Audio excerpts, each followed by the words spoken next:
যারা ব্যভিচার করে তারা জালিম না জালিম নয়? আল্লাহ ব্যভিচারে নিষেধ করেছেন, আল্লাহ সুদে নিষেধ করেছেন, আল্লাহ ঘুষে নিষেধ করেছেন, আল্লাহ চুরিতে নিষেধ করেছেন, আল্লাহ তাআলা গীবত করতে নিষেধ করেছেন। তাহলে এই যে নিষেধ নিষেধ নিষেধ এতদিন ধরে ওয়াজ শুনলেন, এখন যদি সেই নিষেধকে আপনি আর আমি উপেক্ষা করি, না মানি, এখন যদি মুসলমানদের গ্রামে সুদখোর থাকে, এখন যদি মুসলমানের গ্রামে মদখোর পাওয়া যায়, তাহলে আপনি বলুন আপনার সম্বন্ধে আল্লাহ তাআলা কি বলেছেন সূরা কাহফে? ইন্না মিনাল মুজরিমিনা মুনতাকিমুন, আমি এই মুজরিমের বদলা চুকিয়ে নেবই নেব। আমাকে আল্লাহ, আমি আল্লাহ, আমাকে ক্ষমতা আছে। কেমন করে চুকাতে হয়? হয় দুনিয়াতে নেব, নাহি আখিরাতে নেব।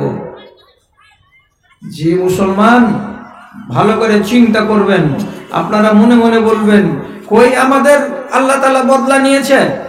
আমরা তো অনেক মদ খাই, আমরা তো সুদে জড়িয়ে আছি, আমরা তো ঘুষে জড়িয়ে আছি, তো আল্লাহ তাআলা তো এখন পর্যন্ত আমাদের কাছ থেকে বদলা নেননি। আপনাকে গালে গালে যদি কেউ চড়ায়, তাহলে আপনি বলবেন আল্লাহ বদলা নিলেন? মুসলমানদের বদলা এই যে হচ্ছে আল্লাহর নাফরমানির কারণে, আপনি কতটি চোখে দেখবেন? আমি একটা বলছি 18 বছর বয়সের নিচে বিবাহ করে 3-4টে ছেলের বাপ মা হয়ে গেছে, এমন স্বামীগুলোকে আসামের সরকার 7,500 জনকে ধরে জেলে ভরেছে। তুই কিসের জন্য এই মেয়েটাকে বিয়ে করলি যার বয়স 18 হয়নি? অথচ 3 ছেলের বাপ, ওর বাপকে বেঁধেছে, মেয়েটার বাপকে। কেন বিয়ে দিলি মেয়েটার 18 বছরের আগে? 7,500 জন ছেলে আর ছেলের বাবা জেলখানাতে পড়ছে, কেউ তাদের তদবির করার নয়, তোরা হলো ধর্ষণকারী। আপনি বলুন ইজ্জত কোথায়? মুসলমান ইজ্জত আছে? ফাতেমার বয়স 15 বছর, নবীজির বেটি, বিয়ে হয়ে গেছে। তাহলে পরে ফাতেমার বেটির বিয়ে যে রাসূলুল্লাহর বেটি ফাতেমার যে বিয়ে হলো, কি রাসূলুল্লাহ অন্যায় দিয়েছিলেন যে 15 বছর বয়সে কেন বিয়ে হলো? তাকে কি জেলে পুরতে হবে? আপনার ইজ্জত খেয়ে গেছে আসামের মাটিতে। আমরা বক্তা আসামের মাটিতে জালসা করতে ডেট নিতে পাচ্ছি না, সাহসে কুলাই না বলে। কেন? 17 জায়গাতে চেক হচ্ছে, আর পুলিশ এসে বারে বারে এটা দাও সেটা দাও, হেন করো তেন করো, তোমার নামে কেস আছে, এই আছে সেই আছে করে হ্যাকেল করছে। কোন বক্তা আসামের মাটিতে যেতে চাইছে না। কি হলো? ইজ্জত আছে? মাত্র 5 দিন আগে বেলডাঙ্গা মুর্শিদাবাদে মুসলমান মেজরিটি জায়গা, সেখানে পরিকল্পিতভাবে দাঙ্গা লাগিয়ে দেওয়ার চেষ্টা হচ্ছিল। আমাদের পশ্চিমবঙ্গের প্রশাসন, তাকে অবশ্যই ধন্যবাদ জানাতে হবে, কঠিন হাতে শক্ত হাতে মোকাবিলা করে আগুনটাকে অন্তত থামিয়ে দিতে পেরেছে, তার জন্য সাধুবাদ। কোথায় আছেন? ওরা তো এগুলো দেখে না। যেখানে মেজরিটি মুসলমান আর আমরা মাইনরিটি, তাহলে আমরা কেন এখানে আগুন লাগাবার মতো কাজ করতে যাচ্ছি? এগুলো কি? মুসলমানের উপরে আযাব। ভালো করে শুনেন কথা। এখন বর্তমানে মধ্যপ্রদেশের সরকার আইন করে দিয়েছে, জুমা মসজিদে যেগুলো খুতবা হবে, সেই খুতবাগুলোকে নিকটবর্তী প্রশাসনের কাছে নিয়ে গিয়ে 5 দিন আগে অ্যাপ্রুভ করিয়ে নিয়ে আসতে হবে। যদি সরকারের উল্টো কোনো কথা থাকে, তাহলে তাকে জুমার খুতবাতে বলা যাবে না, এবং যে কোনো মসজিদে খুতবা দেওয়া যাবে না। যেটাতে সরকার অনুমতি দেবে সেটাতে খুতবা হবে, তাছাড়া খুতবা হবে না। কোথায় মুসলমান? বাহাদুরি শেষ। আপনি বলছেন কই আল্লাহ বদলা নিচ্ছেন? ইজ্জত সব মাটি হয়ে গেল, ইজ্জত সব মাটি হয়ে গেল। নত হলো মমশির, যারা ছিল চির মোদের গোলাম, আজ তারাই হয়েছে মহান বীর। তোমায় ভুলেছি, কোরআন ছেড়েছি, তাই বুঝি অপমান। তোমার দুনিয়ায় দুশ্মনী লীলা, সে দেখো রহমান। কাফেরের হাতে নিধন হতেছে, কি করে মুসলমান গো, কি করে মুসলমান?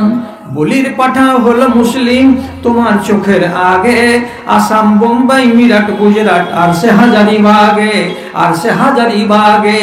তবু কেন তুমি প্রতিশোধ নিতে হও না কো আগুয়ান, তোমার দুনিয়ায় দুশ্মনী লীলা সে দেখো রহমান। কাফেরের হাতে নিধন হতেছে কি করে মুসলমান গো, কি করে মুসলমান। ভারতবর্ষ একটা দেশ, গণতন্ত্র মতে চলে। উত্তরপ্রদেশে আপনার হিম্মত নেই, খবরদার এ কাজ করতে যাবেন না। আমি জোর গলাতে আপনাকে সাবধান করছি। টাইম হয়ে গেল, ভুট্টার জমিতে বীজ ছিটাচ্ছিলেন, টাইম হয়ে গেছে, দাঁড়িয়ে গিয়ে নামাজ পড়ে নিলেন। আপনার নিজের জমিতে চলছিলেন, রাস্তায় আসরের টাইম হয়ে গেল, রাস্তার কিনারাতে ফাঁকা জায়গাতে দাঁড়িয়ে নামাজ পড়ে নিলেন। কেউ বারণ করার লোক নেই পশ্চিম বাংলাতে, কিন্তু উত্তরপ্রদেশের মাটিতে কোনো জায়গাতে মসজিদ বাদে একটা মানুষকে যদি দেখতে পাওয়া যায় যে দাঁড়িয়ে নামাজ পড়ছে, সাথে সাথে পুলিশ তাকে ধরে নিয়ে গিয়ে তার পাছাতে 4টা রুলের বাড়ি মেরে তার নামে একটা কেস দিয়ে তাকে ঠেলে দেবে জেলখানাতে। কি কথা, তোর কি বাপের জায়গা এটা যেখানে তুই নামাজ পড়ছিস? কাউরে বলার কিছু নেই। মুসলমান ভাবছে আল্লাহ নারাজ হয়নি, এই জন্য এই হালাত যে আমরা খুব ভালো আছি। কোনখানে ভালো আছেন আপনি? বাইরে বেরিয়ে যদি চোখ ছেড়ে আর বুক ছেড়ে যদি চলতে না পারেন, ভিজা বিড়ালের মতো যদি আপনাকে চলতে হয় ট্রেনে আর বাসে, তো তাহলে আপনার ইজ্জত আছে কোথায়? বেঁচে আছি ভিজা ছাগলের মতো হয়ে, আর মনে মনে ভাবছি যে আমরা খুব ভালো আছি। আল্লাহর নাফরমানি করতে গেলে সুখে থাকবেন না। কেন যে আমি আসামি। যারা সুদ খায়, সুদ যারা খায়, তাদের সম্বন্ধে রাসূলুল্লাহ বলেছেন 70টা গুনাহ আছে সুদের, আর সবচাইতে নোংরা যেটা গুনাহ 70টার ভেতরে যেটা হালকা, সেটা হালকাটা কি? আয়ানকে হারাজুলো বেউমেহি, একটা মানুষ বাইরে বিবাহ না করে সে জুয়ান যদি কি করে, নিজের মাকে বিয়ে করে, আর মাকে বিবাহ করার পরে মাকে নিয়ে যদি সোহাগ রাত মানাতে যাই, তাহলে পৃথিবীতে ওই ছেলেটার মতো লাঞ্ছিত, লম্পট, গুন্ডা আর এর মতো ধিক্কৃত মানুষ আল্লাহর দুনিয়াতে কেউ নেই। তাহলে সবচাইতে নিচু দরের গুনাহ হলো সুদের কোনটা? তো নিজের মাকে বিয়ে করাটা। এত বড় নোংরামি কাজ হচ্ছে সুদ খাওয়া। অথচ আপনি তো জানেন ভালো করে যে আমাদের দেশের বন্ধন ব্যাংকে কতটি বেটি ছেলের খাতা খোলা আছে শুধু লোন। আমাদের দেশে অন্যান্য ব্যাংকে, স্টেট ব্যাংকে, এলাহাবাদ ব্যাংকে, আর কোনো ব্যাংকে, আরে ব্যাংক যেটা আপনাকে দিচ্ছে সেটা শুদ্ধ হারাম। আপনি উঠিয়ে কোনো গরিব মিসকিন ফকির দুঃখীকে রাস্তাঘাটে লাগিয়ে দিবেন, ওটা আপনার আলাদা। কিন্তু আপনি হাউস করে যে লোন নিচ্ছেন আর নিয়ে যে ব্যাংকের প্যাটের ভেতরে রোজ রোজ মাসে মাসে মাসে মাসে সুদ হচ্ছেন, আপনার কি দুর্গতিটা হবে আপনি কি ভেবে দেখেছেন কোনোদিন? মায়ের সাথে বেটা যদি ব্যভিচার করে, এত নোংরা কাজ যদি হয়, তাহলে সুদ থেকে আমাকে কতটা দূরে থাকা দরকার লাগে, আপনি মানছেন কি? তাহলে এই মানুষগুলো সম্বন্ধে আল্লাহ কি বললেন? যারা ওয়াজ শোনার পরে কান পাট্টা দিয়ে উল্টো দিকে চলে যায় তারা বড় অপরাধী, আর এদের আযাব দিতে আমাকে টাইম লাগে না।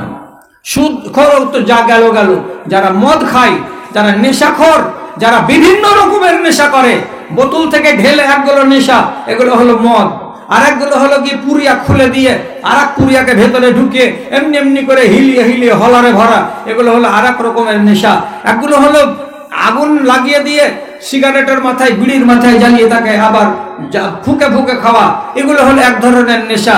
আর একগুলো মাজনের মতো করে ডানে আর বামে এইরকম করে দাঁতে কষলাম দেওয়া, যাকে গুল বলা হয়, এগুলো হলো আর এক ধরনের নেশা।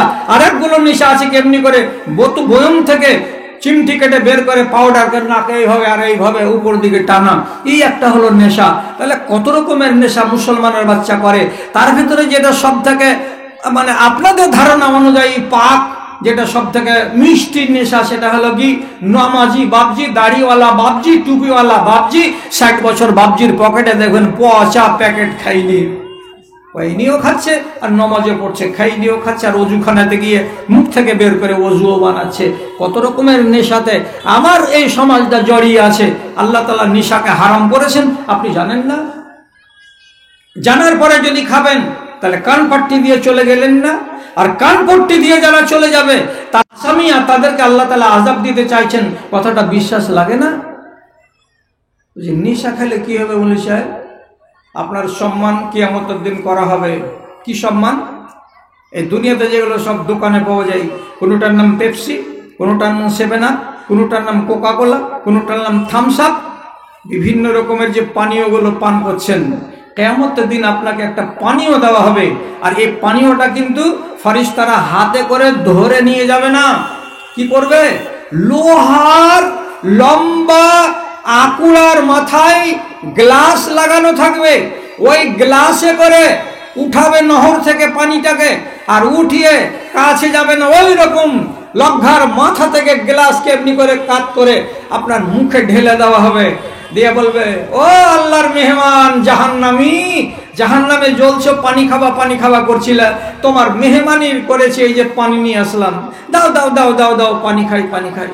পানি খাওয়ার জন্য যখন পিপাসিত হয়ে যাবে, এইভাবে তাকে পানি দেওয়া হবে। পানিগুলো কোথা থেকে আসছে? হাদিসে লেখা আছে, ইউশরাবু মিন নাহারিল গুতাতে। সেদিন জাহান্নামে একটা নহর প্রবাহিত হবে। নহরটার নাম হলো গাউতা নহর। নহরটার নাম হলো আরবিতে গাউতা, গাউতা নহর। ওই নহরের পানি তাদেরকে পান করতে দেওয়া হবে। কেমন হবে পানিটা? তো কেমন হবে পানিটা, এটা জানার আগে এইটাকে ওকে জেনে নেন যে জাহান্নামে অন্যান্য লোকেরা যারা জ্বলবে পুড়বে, তারা মাঝে মাঝে আল্লাহর কাছে শিকায়েত করে বলবে, আল্লাহ, এই নদীটা দিয়ে যে পানিগুলো বহে বহে চলে যাচ্ছে, এর গন্ধ সহ্য করা যায় না মালিক। একে তো জাহান্নামের আগুনের সাজা, আর তারপরে এই গন্ধ নালীটার পানিগুলো থেকে যে গন্ধ ছুটে আসে, সয় না প্রাণে সয় না, আল্লাহ রে, এই নালীটাকে এখান থেকে তুমি সরিয়ে দাও। কত নোংরা গন্ধ আসছে যে জাহান্নামীরা শিকায়েত করবে আল্লাহর কাছে যে এই নহরের পানির জ্বালায় থাকতে পারি না। নহরটার নাম কি বললাম? গাউতা। গাউতাটা আসছে কোনখান থেকে? হিমালয়ের চূড়া থেকে। কোনখান থেকে আসছে? রাসূলুল্লাহ বলছেন, ইয়াজিরি ইবিন ফরুজিল মুমিসাতে, দুনিয়াতে যত বেশ্যা নারী আছে, দুনিয়াতে যত রান্ডি নারী আছে, যারা বেশ্যাগিরি করে করে মরে গেছে, সে মুসলমান হোক কিংবা ইহুদি হোক কিংবা খ্রিস্টান হোক কিংবা আর কোনো জাতি হোক না কেন, যারা বেশ্যাগিরি করে করে তারা মরে গেছে, ওই সমস্ত বেশ্যা রমণীদের জাহান্নামে দেওয়া হবে। আর তাদের শরম গাহা দিয়ে পানি চুয়ে চুয়ে বেরিয়ে বেরিয়ে আসবে সারা সারা দিন, সারা সারা রাত। আর সেই কোটি কোটি কোটি কোটি বেশ্যাদের শরম গাঁ দিয়ে জনিদার দিয়ে যে পানিগুলো এক জায়গায় জমা হবে, সেই নহরটার নাম হলো গাউতা নহর। ওই নহরের পানিগুলো অ্যাকচুয়ালি পানি নয়, এগুলো হলো বেশ্যা রমণীদের শরম গাঁ থেকে বেরিয়ে আসে এগুলো রস। সেইগুলো কিয়ামতের দিন পান করতে দেওয়া হবে।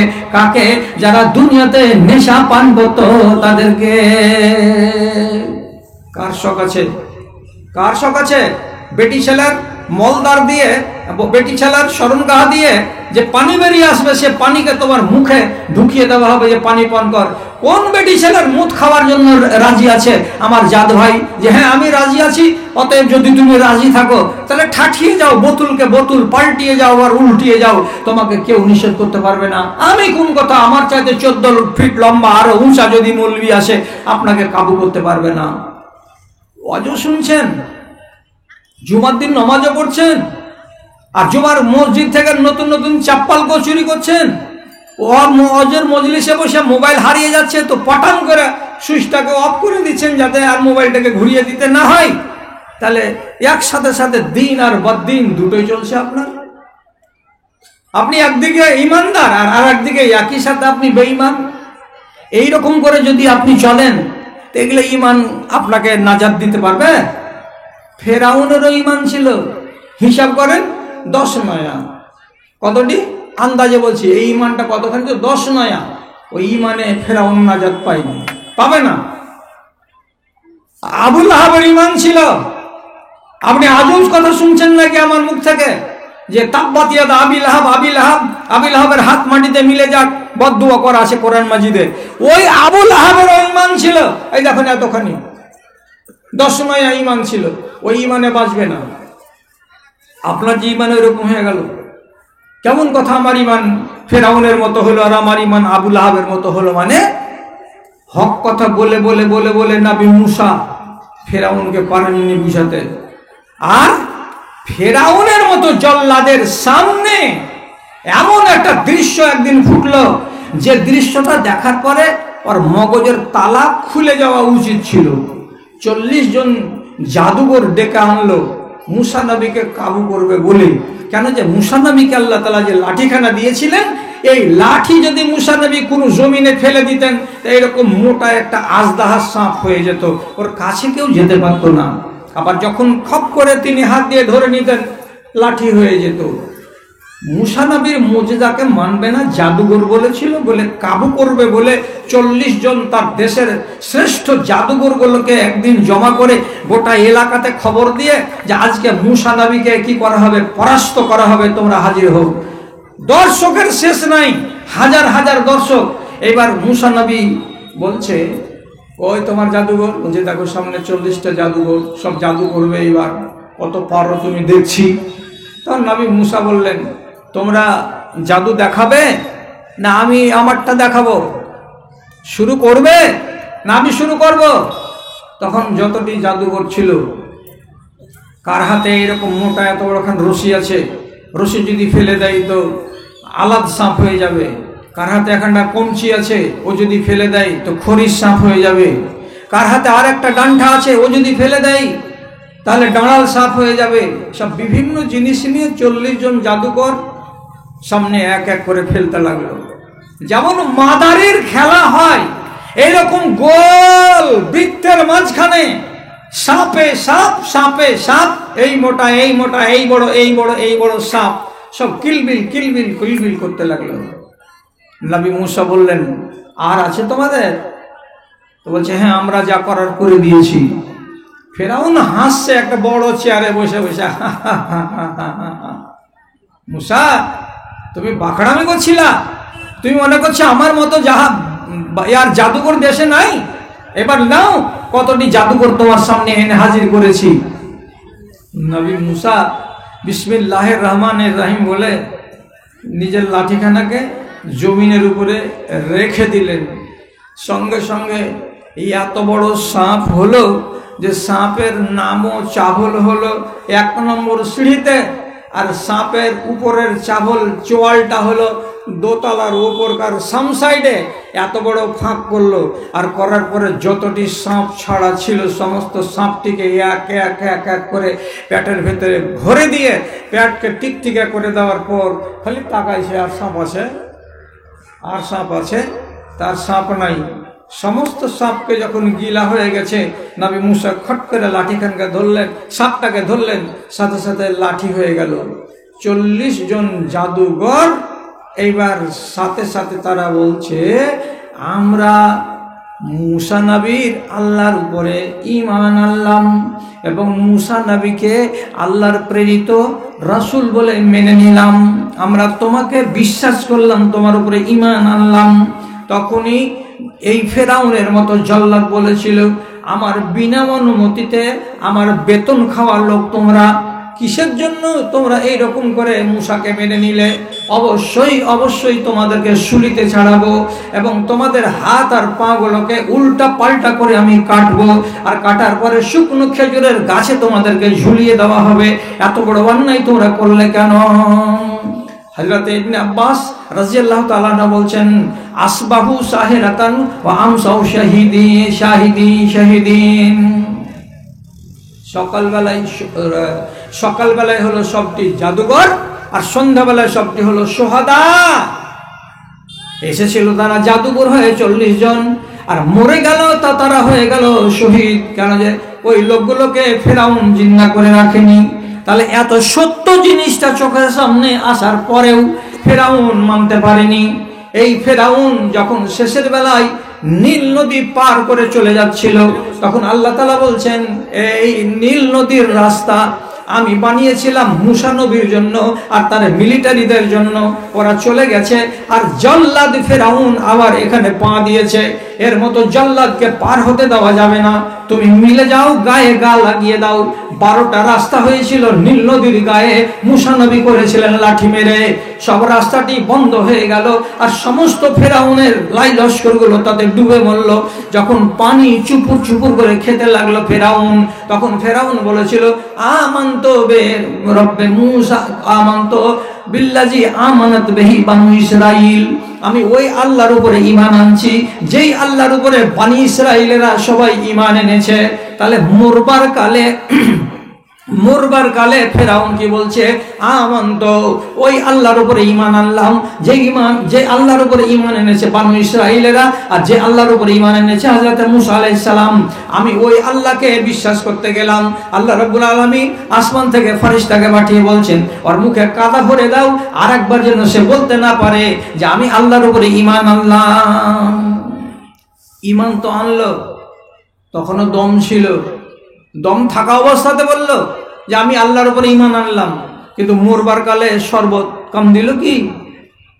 কাম দিল না। তার আপনার জীবন কেটে যাচ্ছে বেয়ারামি করতে করতে।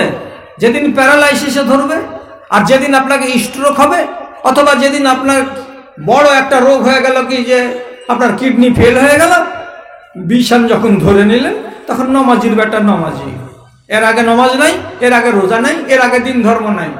এখন আল্লাহ যখন আপনাকে বিছানে লাগিয়ে দিয়েছে, তখন আপনি শুরু করলেন শুয়ে শুয়ে তায়াম্মুম করে নামাজ পড়তে, তাহলে বাকি জীবনের খেসারতটা কে দেবে?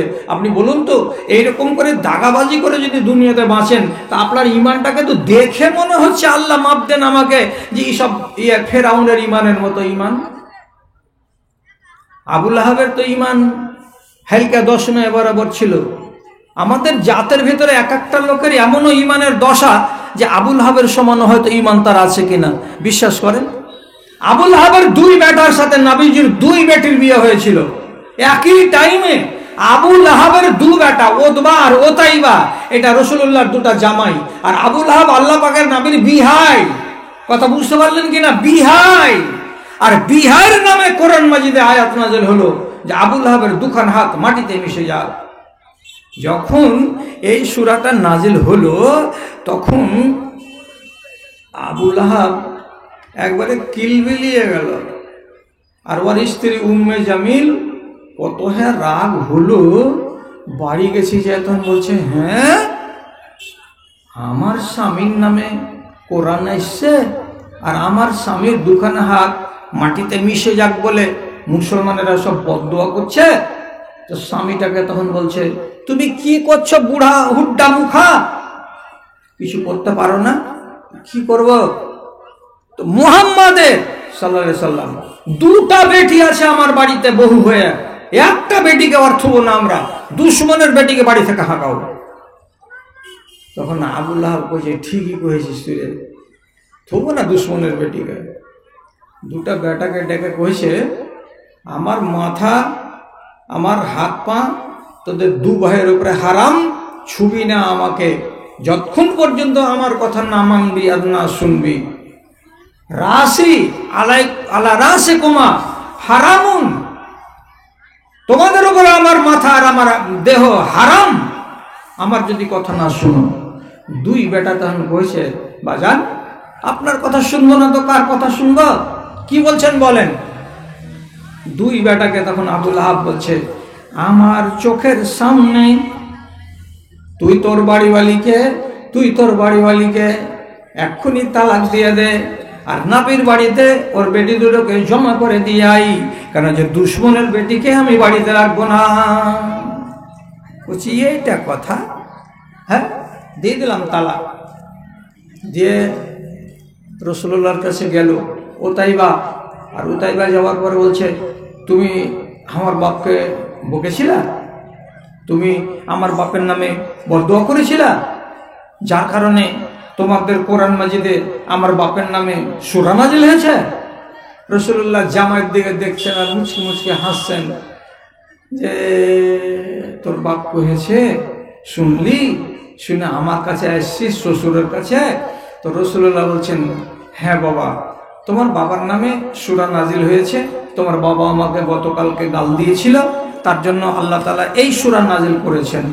তখন জামাই শ্বশুরের মুখে দূরে থেকে থু থু করে থুতু চালিয়ে দিল। আর থুতু চালিয়ে দিয়ে সাথে সাথে বলছে, তোর বেটিকে তালাক দিয়ে দিয়েছি, বেটিকে বাড়িতে পুষ, আর তোর বেটিকে নিয়ে যাব না।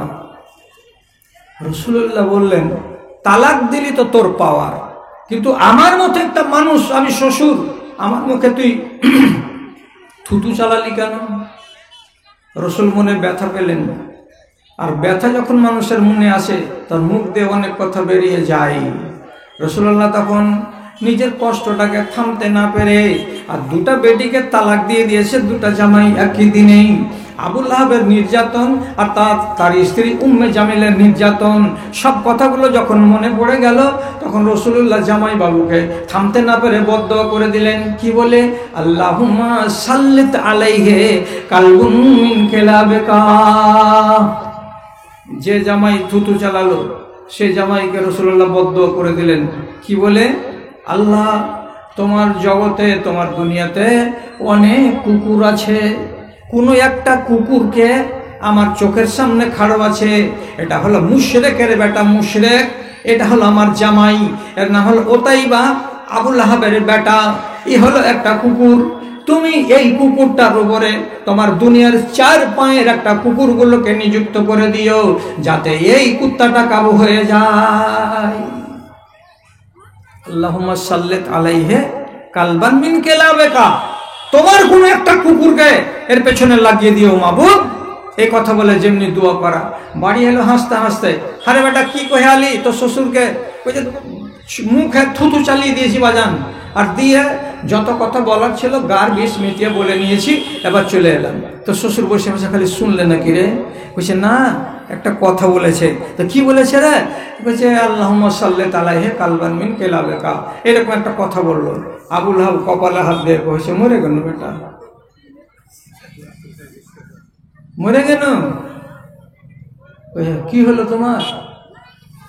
একটু খেয়াল করিয়েন, এটা দুশ্মন, এই কোরআন মানে না, কিন্তু এটা হুজ্জতি। ও জানে যে কোরআন বরহক, ও জানে যে নবী বরহক, কিন্তু গায়ে বরদাস্ত হয় না বলে মানে না।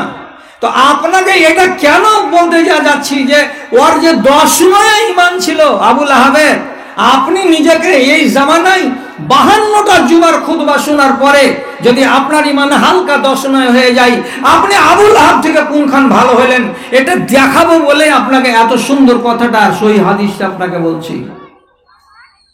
15 দিন 20 দিন পরে বেটা ব্যবসা করার জন্য সিরিয়া যাবে, একদল লোক 15টা ছেলের কাফেলা উঁটে করে এখান থেকে চামড়া নিয়ে যাবে, আর চামড়া ওই দেশের মাটিতে বিক্রি করে ওখান থেকে আনাজ নিয়ে আসবে। তো যখন কাফেলা রওনা হচ্ছে, সব ছেলের দিকে তখন আবু লাহাব ডেকে বলছে, ও বাজি ইকবাল হোসেন, ও বাজি রেজাউল্লাহ, ও বাজি সলিমউদ্দিন, ও আব্দুল খাবির, তোমরা বাবা 14-15টা ছেলে যাইছো, তোমাদের সাথে তোমাদের দলে আমার বেটা উতাইবাও যাচ্ছে। তো একটা কথা আমি মক্কার একটা নেতা বলছি তোমাদেরকে, আমার বেটাকে তোমরা রাস্তাতে চোখ চোখ করে দেখে থাকিও, আমার বেটাকে কোনো সময় তোমরা একাই কোনো জায়গাতে যেতে দিও না। আর রাতের বেলায় যখন ঘুমাবে তখন আমার বেটাকে কিনা রাতে বিছান দিবা না, আমার বেটার বিছানা যেন তোমাদের বিছানার মাঝখানে হয়। কথাটি মনে থাকবে রে বাপ তোদের? হ্যাঁ থাকবে। নেতার বেটা, নেতার কথা। এখন এই কথাটা কেন বলছে আবু লাহাব? তো আবু লাহাব নিজের বেটাকে বলছে কি, ইন্নী আশাদুল্লাহ খায়ফান আলাইকা লে দুআ ইন নবী আলাইকা, ওরে আমার বেটা তোমাকে ভয় লাগে না, কিন্তু আমার ভিতরটা খালি এমনি এমনি এমনি এমনি করছে। কেন এমনি করছে? যে ওই লোকটা যে বদদোয়া করেছে তোমার নামে, ওই লোকটার দোয়া কোনোদিন রদ হয় না, ওই লোকটার মুখ দিয়ে যেটা বেরোবে তার রব ওটাই কথা শুনবে। তোর উপরে যে বদদোয়া করেছে, আল্লাহ এর উপরে একটা কুকুরকে তুমি নিযুক্ত করে দিও, তার জন্য ভিতরখানা আমার এরকম দুরু দুরু দুরু দুরু করে কাঁপছে, আল্লাহ আমার ছেলের কি হয়, আল্লাহ আমার ছেলের কি হয়। সিরিয়া পৌঁছতে পারেন, এক ময়দানে গাছের কাছে গিয়ে তারা খিমা টিমা লাগিয়ে দিয়ে রাতের বেলায় শুয়েছিল। আর ঘুমন্ত অবস্থাতে ময়দানের দিক থেকে, পাহাড়ের কিনারা থেকে এদিক ওদিক থেকে কোথায় একটা নেকড়ে বাঘ এলো। আসার পরে এই যে 14-15 জন লোক শুয়ে আছে রাতের বেলায় বিছানায়, একটা করে লোকের কাছে ওর ঘাড়ের কাছে যায় আর নাক লাগিয়ে এমনি করে একটু করে শুকে শুকে দেখো এটা নয়, এটাকে বাদ দিয়ে আর একটাকে শুকে না, এটা নয়, এটা 2টা 3টা 4টাকে শুকে দেখে আর চলে আসে, এটা নয়। এ করতে করতে আর একবারের বার মধ্যেখানে যে শুয়েছিল ওই শুয়ে থাকা মানুষটার কাছে, তার ঘাড়ের কাছে গিয়ে এই নেকড়েটা আস্তে করে নাকটাকে নিয়ে গেল, আর নাকটাকে নিয়ে গিয়ে তাকে শুকে দেখলো, আর শুকে দেখার পরে মুখটাকে উঠিয়ে দেওয়া, বলছে হ্যাঁ ঠিক আছে। সাথে সাথে তাকে আক্রমণ করলো, ঘাড়ে কামড় দিল, ললিটাকে ছিঁড়ে দিল, আর চিৎকার করার সুযোগ পেল না, লুহুলাহান হয়ে গেল, ওই জায়গাতে তার মরণ হয়ে গেল। মাল্যটাকে তো 4 পায়ের একটা জানোয়ার, আকৃতি কেমন, তো কুকুরের মতো। নবীজি বলেছেন কোন একটা কুকুরকে তারপরে ছেড়ে না লাগিয়ে দিও, মরে গেল ওই মাটিতে, ব্যবসা করা হলো না। 20 দিন 1 মাস পরে কাফেলা যখন বাড়ি ফিরে এলো, আবুল আহাব বলছে তোমরা সবাই এলে, আমার বেটা কোথায়? সবাই রিপোর্ট করে বলছে আপনার ছেলেকে ঘিরে রেখেছিলাম, কোনো একদিন কোনো এক রাতের বেলায় আমরা সবাই মাঝখানে তাকে পাহারা দিয়ে ঘুমাতে দিয়েছি, অথচ কখন কি কোন জানোয়ার যে এসেছিল গর্দনটাকে কেটে ললিটাকে ছুটিয়ে দিয়েছে, লহুলাহান হয়ে পড়ে আছে, কোনো শব্দ বলতে পাইনি। আমরা ওকে ওই বিদেশের মাটিতে কাফন পরিয়ে দিয়ে কবর দিয়েছি, দেওয়ার পরে আমরা চলে এসেছি। আবুল আহাব বলছে মুহাম্মদ সাল্লাল্লাহু আলাইহি সাল্লামের দোয়া, যেটাকে নিয়ে আমি ভয় করতাম, সে দোয়াটা সত্যি প্রমাণ হয়ে গেল, আমার বেটাকে কুকুরেই খেয়ে নিল। যেদিন দোয়া কানে গেছিল সেদিনই বলেছিল আবুল আহাব যে আমি কঠিন ভয় করি ওই লোকটার দোয়াকে, যে লোকটার দোয়া আল্লাহ তাআলা জীবনে ফেলে না। একটা মুশরিকের বিশ্বাস এতখানি আছে যে রাসূলুল্লাহর দোয়া পড়বে না, আর আপনি রাসূলুল্লাহর উম্মত হয়ে এখন পর্যন্ত রাসূলুল্লাহকে ভালোবাসতে পারলেন না, আর এখন পর্যন্ত খাঁটি উম্মত হওয়ার চেষ্টা করতে পারলেন না। তাহলে ইমানগুলো কেমন যেন ঝনঝনে ইমান গো, হালকা ইমান যেন বাজছে। আপনাদের ভুল করার পরে মনের ভেতরে ভয় কেন তৈরি হয় না? আর আপনি কেন এ কথাটা বললেন না যে যা হলো হলো, কালকে থেকে আর হবে না বা আর করবো না? আমি একটা সাহাবীর কথা বলি আপনাকে, আল্লাহ করবো না, উঠিয়েন না আপনারা, বুঝে লেছেন যে বাড়ি ঘড়িতে 12টা বেজে গেছে, তো আমি ঘড়ি দেখিনি আর আপনারা কখন তাড়াতাড়ি করে ঘড়ি দেখে নিয়েছেন গো। হ্যাঁ, তো ঠিক আছে 12টা বেজে যাক, আপনাকে একসাথে ছেড়ে দিচ্ছি, আপনাকে কথা দিচ্ছি, আমার বাপ, আমার খালু আর আমার ফুফা আর আমার ছোট ভাই আর আমার সেজো ভাই, আপনাকে যদি 5 মিনিটের মাথায় না ছাড়ি তাহলে আপনি আমাকে বলিয়েন। কি কথা বলছিলাম? শুধু একটা কথা বলছি, একটা সাহাবী বুঝলেন 5টা মিনিট তো চেয়েছি, আর কি চেয়েছি? 5টা মিনিট বুঝলেন।